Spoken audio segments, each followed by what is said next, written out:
Okay, so dear Dharma practitioners, be comfortable yourself and relax your body. Keep your back straight, neck head straight in one line, and your right palm on your left. So gently close your eyes and bring your attention to this bell sound.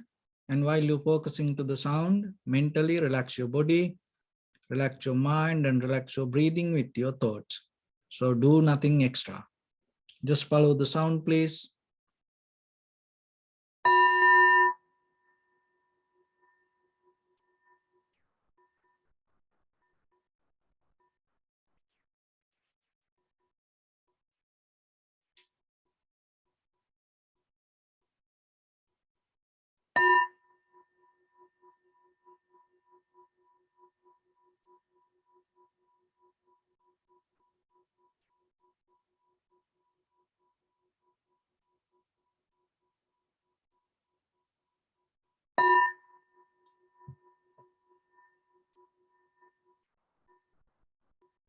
Namo tassa bhagavato arahato samma sambuddhassa. Namo tassa bhagavato arahato samma sambuddhassa. Namo tassa bhagavato arahato samma sambuddhassa. Homage to the Blessed One, the Exalted One, the fully enlightened One. So, dear Dhamma practitioners, before we start our practice session, as usual, we'll take few minutes for ourselves to understand how this meditation practice can help for our inner development. So, when it comes to practice meditation, there are certain hindrances within us. So hindrance mean that having mental difficulty for yourself get into a tranquility state. That is what we call the hindrance. So the hindrance doesn't come out of this outside. It's the inner behavior, inner nature. It's our own character we build up by the time. So now we have a great challenge ourselves when we get into tranquility state. So as you know, normally there are 5 hindrances that are very famous. Everybody knows about it. Kamachanda, Vyapada, Tinamidda, Uddacha Kukucha, Vichikicha, or sensually desires, greediness, and ill will, restlessness, sloth and torpor, and the doubt.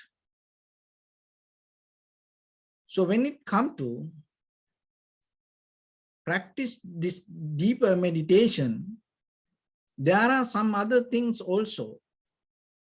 We have to know not only these 5 hindrances. There are some deeper mental behavior, attitude in day-to-day life. We develop some kind of other hindrance. And that mental attitude, once you come to meditation practice, start to come against you. So mainly somewhere it explained as kind of like 11 kind of like hindrance. Mental behavior, mental attitude can bring a difficulty for yourself to attain to tranquility state. So understanding that will help for you in day-to-day life to maintain your mind. Practice yourself with your day-to-day activities. So remember this, especially this hindrance doesn't mean it's relate with only meditation. This hindrance mean your day-to-day behavior. So it's not going to change only by meditation. You can slowly reduce the power of hindrance by your day-to-day life. How you behave, how you maintain your bodily, verbally, mentally actions. how you do your work from morning to night, how you maintain your life. So that itself will change the deeper these difficulties regarding our tranquility state. So let's go to that 11 steps and then remember this and try to apply it to your day-to-day activities. And then it is very important while you practice meditation to apply it, but at the same time in day-to-day life. So the very first one is the doubt. So the here doubt about the Buddha and the here doubt about his existence, and sometimes people argue. There are a lot of people argue, oh, there was no Buddha. There was no such a person like that. And it's kind of like, people have doubt about many things. It's not just only about the Buddha. Just imagine that we see the sun and we see the moon and we see that it's a, kind of like a circle. But still there are a lot of people believe, there's a society believe this earth kind of like a flat. Still they believe this earth is like flat. And you can't argue with them. And another thing is that about that the people, as you know, that one time people went to the moon, but there are a lot of people, they don't believe that. And even it is, fact, and even it is scientifically and historically, that happened during, that the very recent history, but still there are some people argue about it and they don't believe. And another thing I want to mention, like 9/11, that terror attack. And there are a lot of conspiracy behind it. And there are people, even though that a lot of people died, and the CIA, that intelligence agents go behind this, all the terrorists and try to find out evidence. But still there are some people believe it's nothing to do with terrorists. They believe it's kind of like they say, inside job, So these kind of things is still looking in day-to-day life. We always listen to that things. Even in the day-to-day life, sometimes there are a lot of people, they don't believe about their, mother or the father. Sometimes they question, they argue about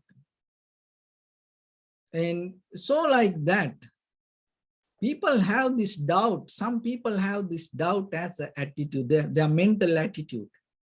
They're so into that, they nourish the doubt and they like to be in that doubt. They don't want to get out of, they don't want to get the clarity. So this is something that is why sometimes people don't believe there was a Buddha. And some people, they don't believe, not about only the Buddha, some people don't believe about other religious leaders even. And some people completely, don't believe about religions. Some people don't believe about this spiritual transformation. So they have some kind of doubt.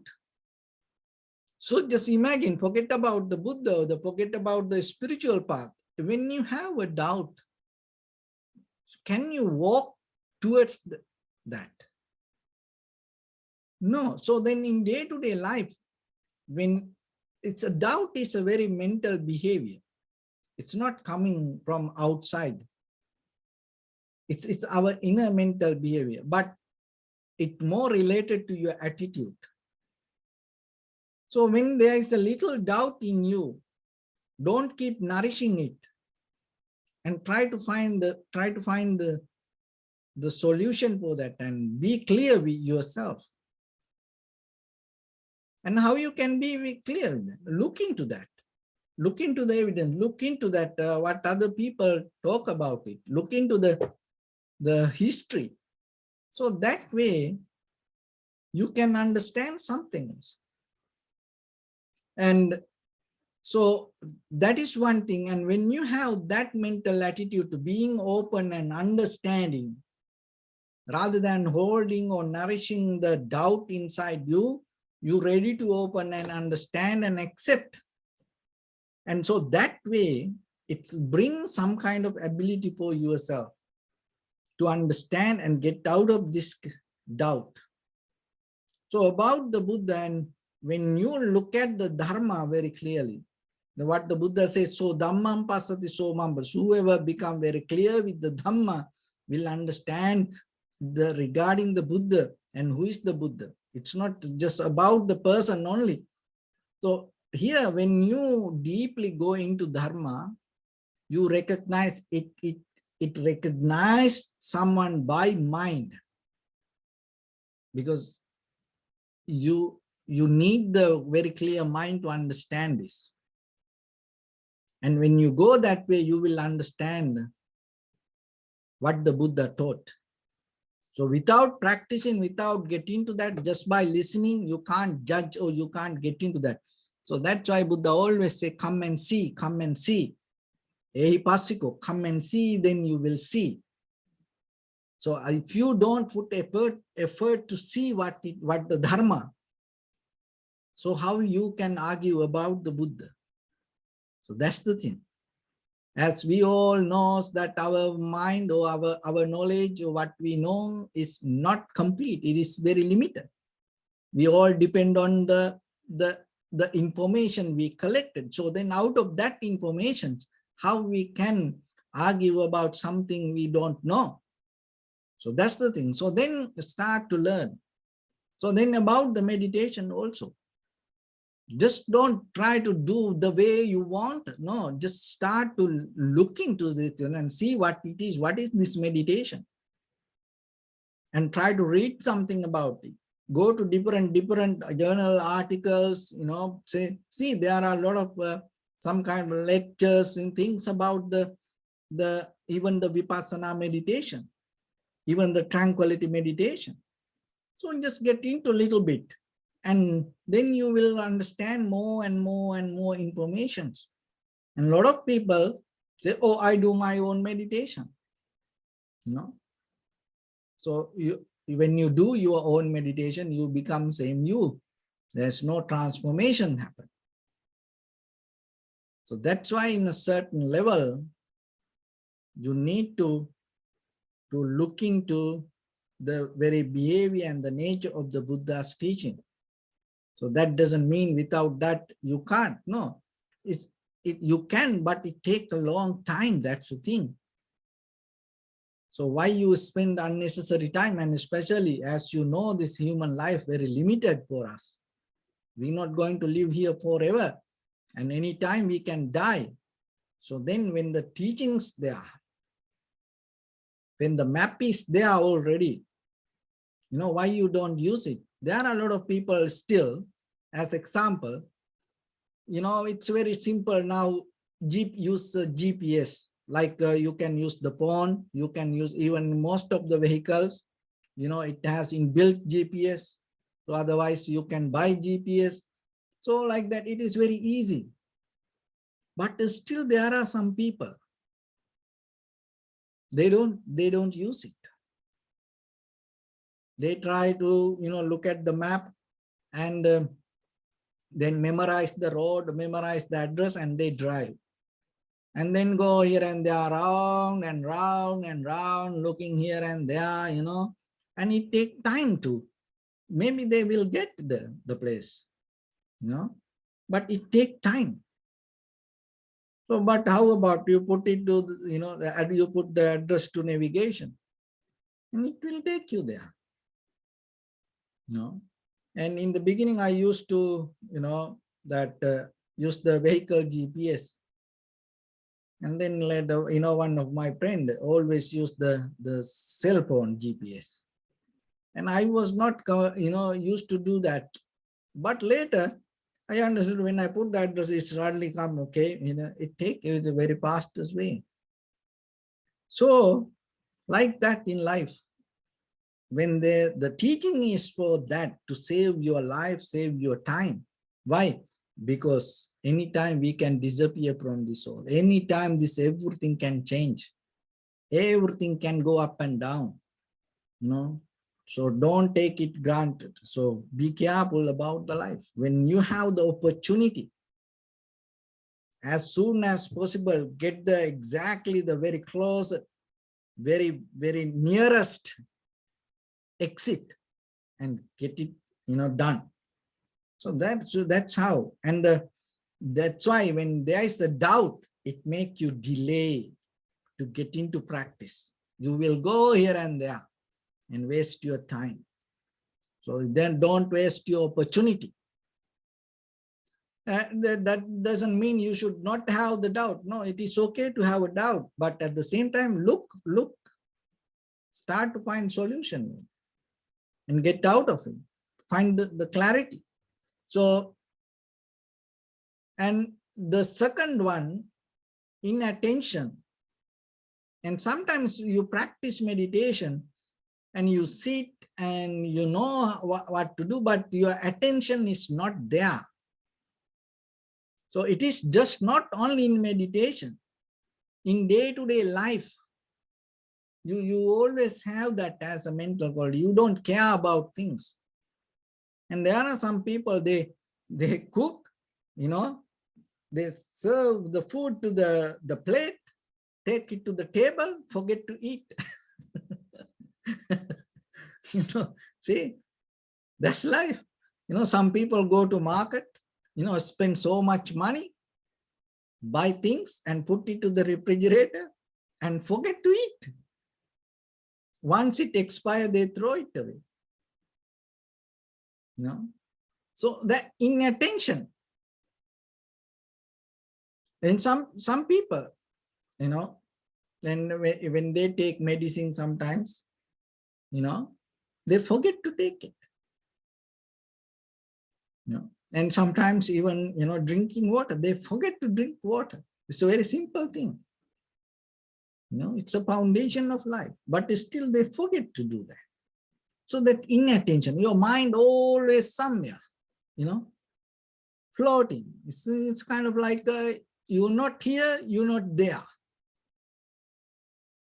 It's the kind of like, you know, what it called, it's kind of like a la la land. You're not here, you're not there. And even you don't know where. So like that, inattention is a very hindrance. So then once you sit for meditation, bring the attention, keep it again and again and again. And then in day-to-day life, whatever you do, bring the attention to that action and do it. And then by the time for your meditation, it becomes a skill. So that's why in day-to-day life, put the attention. When you go to the shower, keep the attention. Don't try to go somewhere. You know, when you do something, bring your attention to there. So that way you develop that skill in you.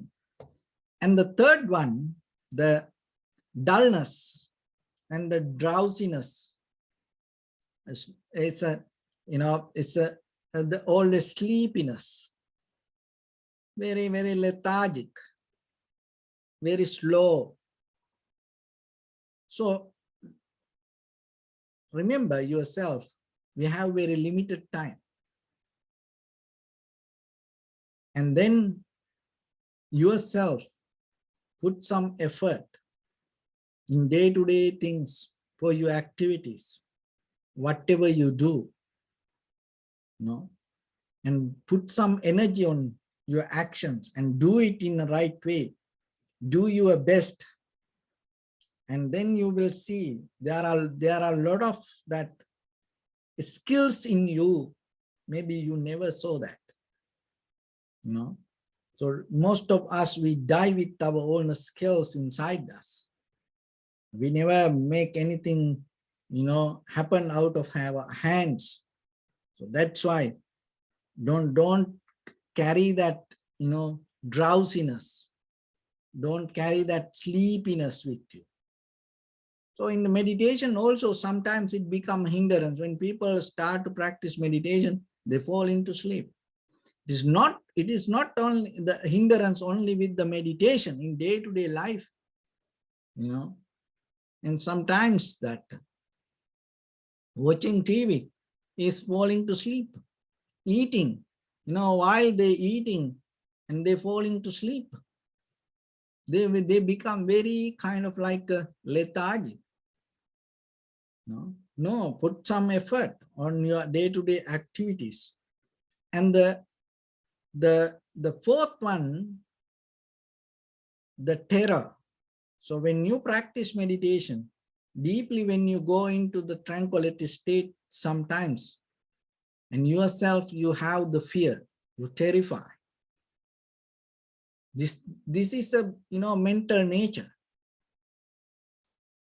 And it is just not only happen in meditation, in day-to-day life. Sometimes yourself, when you are alone at home, you feel that terror.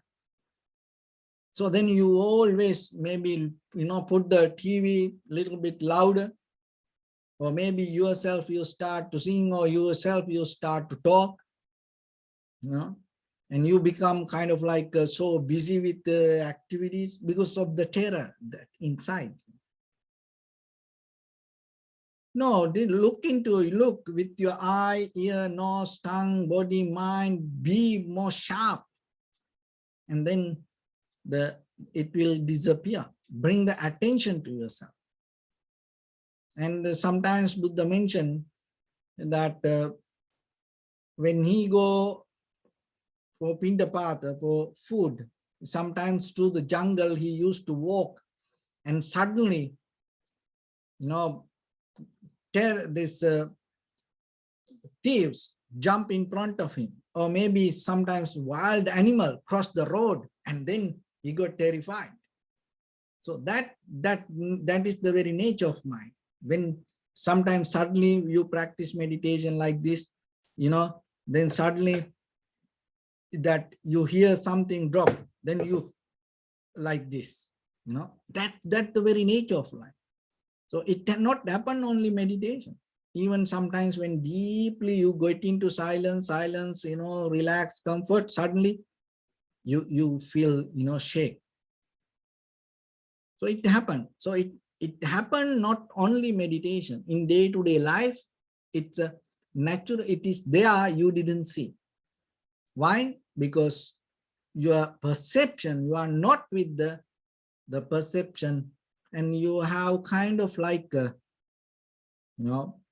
that unattentive, unclarity with that. So that is this terror going to be there, and it's going to become a hindrance to yourself. And the next one is that it called elation. Elation means when you into tranquility state, it's kind of like that many options for you, and then you feel kind of like so happy. And then when you have too many options, and you get lost there, and you can't find the way. So it's like there was a simile for that. Just imagine there is a hidden treasure somewhere, and you have only one road to go into that. And then you go into that, you know it is there. But imagine that there is a hidden treasure, and there are 5 different ways to get into that.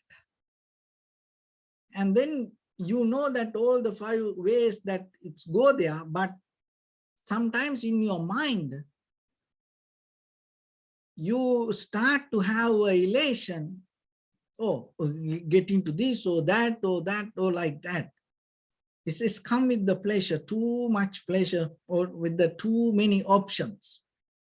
So that also become a hindrance. As example, in case if you practice meditation, then by the time what happens, suddenly your mind becomes so calm, and the body becomes so relaxed, and then you get into the deeper sensation, and then suddenly you get so excited about it.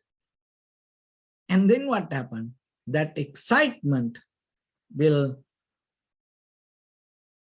that take you away from the right path, and maybe you keep going here and there with the many, but it is not the excitement. You get lost with many options. So that is elation. And the other one is called the inertia. So the inertia means that it's you get too excited. It can happen. The previous one, many options, but this one, that you can be so excited. As example, when the tranquility state comes, suddenly you get so excited. And maybe when you start to feel the sensation, you get so excited. As a result of that, you disconnect from that. And maybe some days, your meditation start to work so properly, and then you get so excited, and then it disappears. So it is not happen just only meditation. What you need to know in day-to-day life, as a mental attitude, you develop that excitement, and you like to be so excited, and you get excited when you see things, when you hear things, and there is a mental attitude in you. You keep maintaining it. Now it come as a hindrance when you practice meditation. So then don't get excited about life. Why? Because whatever happens, even though it is good things for the moment, it all change. So when that excitement come, little bit withdraw from that. And then that way you can maintain it. So don't get too excited. And other thing is, don't try to make other people also too excited. And as you know, sometimes they get heart attack. It's not, people get heart attack, not only bad things, when they get too excited, people make mistakes. So in this inertia means that when you get too excited, it becomes a hindrance. You can't go beyond that. That the seventh one, excessive effort. That means that too much effort. And when you have the too much effort toward the meditation, it becomes a hindrance to you. Then you can't get into the deeper level. So there is a simile for that. If you hold the bird, just imagine you hold a bird. If you hold the bird too tight, the bird can die. So same like sometimes about, oh, this life is so suffering. Somehow I want to get out of this. I want to attain to Nibbana as soon as possible. And then you put too much effort. And maybe you get tired about other things. You get mad about other people. And then you think, oh, I want to attain to enlightenment and get out of this hole. And then you put too much effort. So when you put too much effort, it becomes a hindrance to you. Another thing is the less effort. The eighth one, insufficient effort. So just imagine if you don't hold the bird properly, it will fly away. So same like sometimes you sit for meditation, but you don't have the right effort towards the maybe you have the effort towards something else. So in day-to-day life, the same. Some people so busy and they work so hard, but not productive.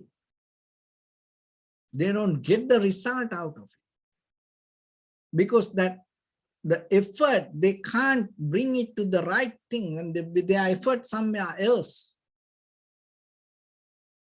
And so then remember, you have to bring the effort, and it should not be too much and it not be too little. And another one is, the ninth one is longing. So the longing is there are some, it's kind of like a interpretation for the longing. It's kind of like a too greedy.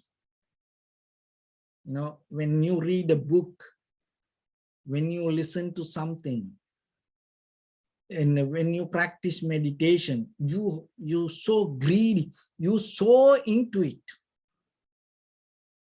And it is just not only with the meditation. It happens in day-to-day life with mostly the very reason it mentioned, the self-centered, the mind, the self-centered idea, and bring this longing attitude. And so then while you're eating, while you're sleeping, while you're doing things, your day-to-day activities, don't so into it. And if you have to rest, just rest a little bit. And if maybe you try to fix something and it doesn't work, then a little bit rest, little bit, stay away from that. Don't keep longing with it. So like that, when it comes to meditation, you want to practice meditation, but you don't feel that, right way. Sometimes your mind or your maybe body or the environment, maybe it not, properly work. So then you little bit, get out of it and you walk a little bit. Maybe you can do the walking meditation, maybe drink a little bit water or bring a little bit warm water or have a cup of tea, take a little rest, then you come back and sit. Like as example, when you go to retreat, sometimes, you practice meditation for 1 hour, no rest, no continuation, maybe 2 hours, and sometimes 3 hour non-stop meditation. So you can do 3 hours. So that's how. Maybe you sit, maybe half an hour you sit and you work properly, and then later you feel, unbalanced, tiredness. But still, if you try to keep going, then it's a struggle. It's a kind of like a wrestling game just by yourself. It becomes a hindrance. Maybe you stay 3 hours, but only half an hour you practice, another 2.5 hour wrestling game. So you get so tired. Mentally, you feel so tired, and then maybe you give up meditation forever. So that's right. See how it becomes a hindrance. So then just imagine, you want to practice maybe 1 hour. You want to try one day, and you have free time at home. You want to say, can I do 1 hour? So then you sit, maybe 15 minutes you feel good. And then you start to recognize now things become so tired, unbalanced. So then you get out of the posture and start to do walking meditation. And then again come back and sit. And maybe you don't need to do the walking meditation. You stand and go somewhere, and you maybe look at a tree or maybe listening to a sound. So whatever in the moment that you tune to that perception and be with that. So that way, and then 5 minutes, come back and sit and go. So then maybe again next, within another 10 minutes it happens. So like that, by the time you slowly reduce the power of that hindrance, and then will go away from that. And the 10th one is in your mind, that you jump one thing to one thing to one. It's kind of like you don't have a proper way that handle the kind of like a one way to keep your mind. It's like you come to that breathing meditation, and then you start to do another meditation, 5 minutes, another meditation. So like that. So why it happened that way? It is not about meditation. Why it happened that in day-to-day life, maybe you read books, you read one page, and then you see another book, and you think, oh, that book is good for me, and you drop this and you go there. And maybe you're listening to YouTube videos, and you're listening and keep watching, and then there is another video, and then you think, oh, better than this, that one is good. You go to that. You're watching a movie, and then you start, that to watch the movie, and by the time then maybe you think, oh, I have to watch another movie. So like that, you jump. Even you go to market, and you think, oh, I want to buy this, and then you take it and put it to your cart, and then you come back, and then you think, oh, no need this one, I buy that one. So like that is diversity, that the mind is always go to many things. So that way, when you sit for meditation, you can't be with the meditation also. Then you stay with one meditation object, and then you go to another object. No. So that will build up a kind of like a self-discipline to be on the one technique. And in day-to-day life, then when you do something, bring the effort yourself to finish something and be with something and with the little things. So that is the 10th. And then the 11th one, that sometimes that we don't get into primary mental object. There are a lot of people, and they think, oh, how you practice meditation? No, I don't think any, I just go blank. So that way. So in that way, you can't get into the tranquility state, or maybe it become hindrance, and it become hindrance for the wisdom. Why? Because you can't see the cause and effect, causation. You can't get into the bottom level of nature. And always you go for the blank state, that you once you get addicted to that, you get lost there. So those are this kind of hindrance in day-to-day life that we develop. And then when we practice meditation, what happens? It become a hindrance for our deeper meditation, and it not allow us to get into tranquility state. So then remember, in day-to-day life, so if you look very carefully now, sitting is important, but at the same time, from morning to night, whatever your activities you do, that is the part of your meditation. That is where you brush up your technique, your mental attitude, your behavior, the way you think about, the way you handle your point of view regarding the situation will change the ability of your practice. So with that, let's get into practice a little bit now. And whenever you have opportunity, remember, and in day-to-day life, to bring this all informations to your life and try to use it. Okay, so keep your back straight and neck head straight in one line, and be comfortable with your posture. So bring attention to your body and scan head to toes yourself and say, so patveva, oh, may I be well and happy 3 times.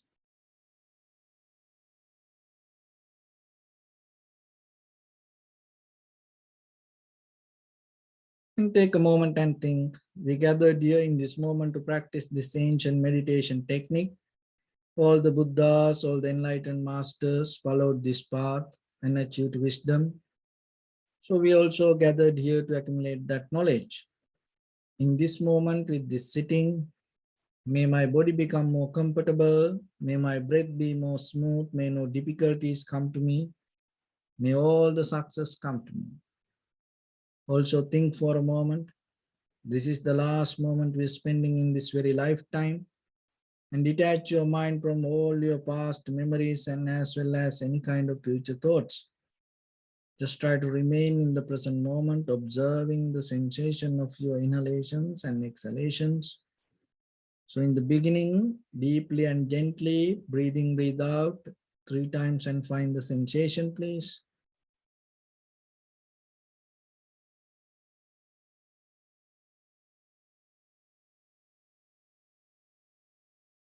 and allow your inhalations, exhalations happen itself. And when it happens, through the sensation, recognize it, do nothing extra.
Bring your attention to your body, please. Observe your posture.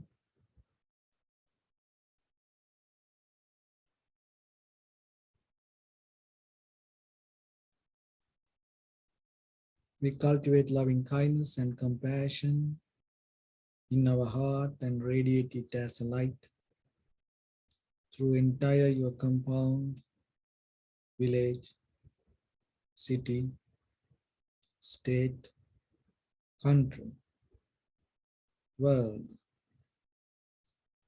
around this universe. Also, as far as you can, through galaxies, other planets, stars. Reminding yourself like this with clear intention, mentally repeat after me. May all living beings in this universe be well and happy.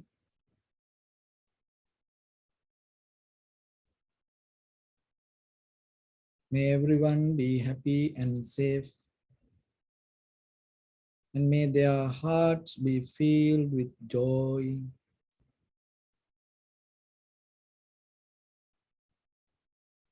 May all living beings live in security and in peace.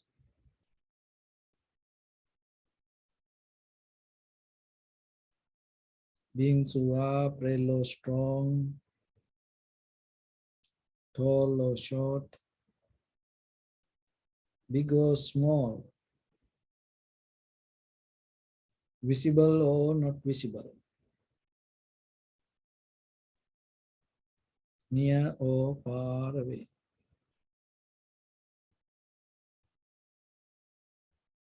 Already born or yet to be born.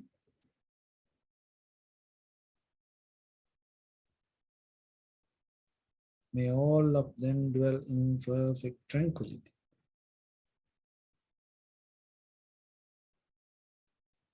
Let no one do harm to anyone. Let no one put the life of anyone in danger. Let no one out of anger or ill will wish anyone any harm.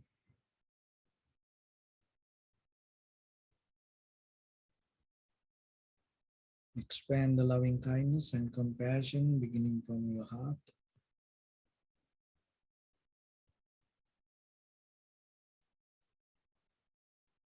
Forward.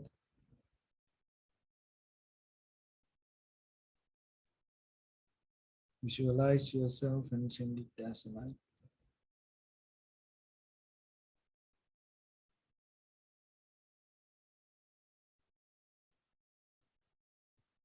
To your backside.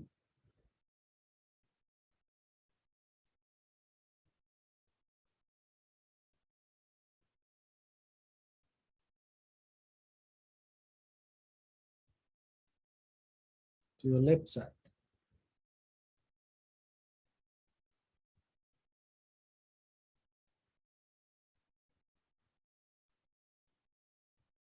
And to your right side.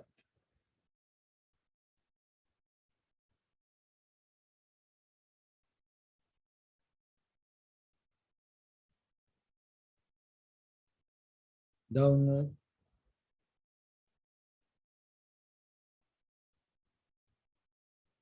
And upward.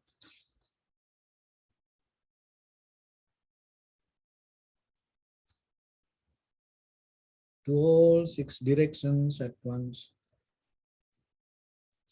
Like the moon, the sun, spread the light, spread the energy without any condition, without any limitation, without any resistance or without any judgment.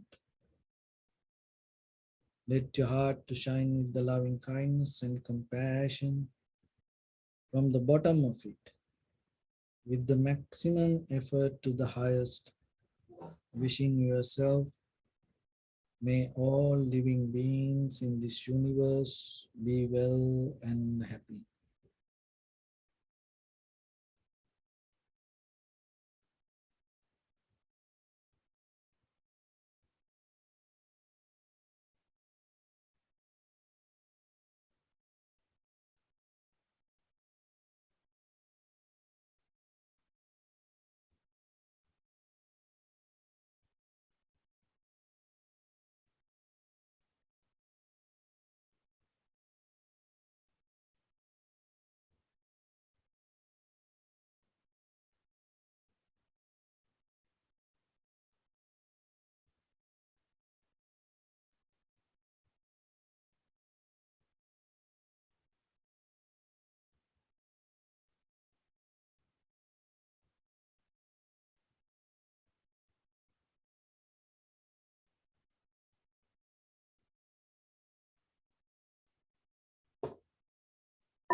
Say sadhu, sadhu, sadhu. So first of all, we offer this practice to the great qualities of the Buddha, Dhamma and the Sangha. And also by the power of this meritorious deed, may all of us attain to the supreme bliss of Nibbana. May all your guardian angels and deities will receive these merits and increase their longevity and protect all of you from any kind of planetary influences or any ill effects. Ittavata chammi sampadam punya sampadam sabbe deva numodantu sabba sampatti siddhya sabbe bhuta numodantu sabba sampatti siddhya sabbe satta numodantu sabba sampatti siddhya Imaya Dhamma nu Dhamma Patipattiya Buddham Pujemi Dhammam Pujemi Sangham Pujemi Addaya Imaya Patipattiya Jati Jara Vyadhi Maranam Ha Paribunjissami Idamme Punya Kammang Asavattaya Vahang Hotu Sabba Dukkha Pamunchatu. Bless.